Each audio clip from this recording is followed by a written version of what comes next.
lidi v té restauraci dostali normálně nasrat? Nemá ta s***ená hra být úplně jedno náhodou? Má tady vůbec být? Já si myslím, že recepční má dělat recepční, povinnosti k hostům, být úslušný k hostům. Jasně. Ne k unikostce. No. Souhlasím, ale není to podle mě námět teď v tuhle chvíli. Ne, já myslím, že je to veliký námět. V momentě, kdy se začnete do toho biznisu hospodského, který je ganz jednoduchý, montovat 3 dalších věcí.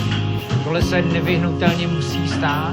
Jste si vymyslel vodníka. Vy se z něj, ale netahejte do toho lidi z kuchyně. Kuchař vaří. Provozní se stará o provoz. Žádný z těchto zaměstnání nezahrnuje nějakou slabomyslnou vodnickou hru práce. Ne, prostě vodník ne, ty vole, ne.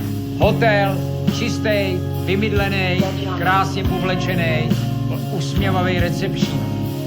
Hospoda, dobrý žrádlo, usměvavý pingl, normální, tomu se říká jako hospitality business. To je celý. Tam nejsou vodníci. Ani v Grand Montáně, kdyby si studoval hotelovou školu, tak tě nebudou učit, jak se dělá vodník, chápeš to?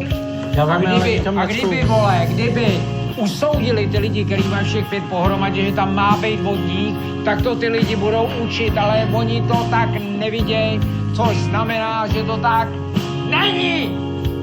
Provozní se má starat o to, že se neobaluje řízek vole v nějaký rozdílný mouce s vodou. Ty to máš vidět.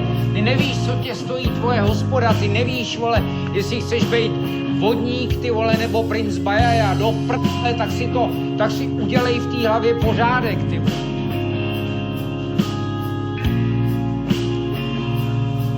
Děláte z komára velblouda, pane Porajchu. Tak jo. Z jakého titulu si dovolíš mi říct, vole, že já se pletu? Z jakého titulu si troufneš mi říct takovou větu? Vůbec. Jak tě to vůbec může napadnout se mnou vést tuhle tu diskuzi, no?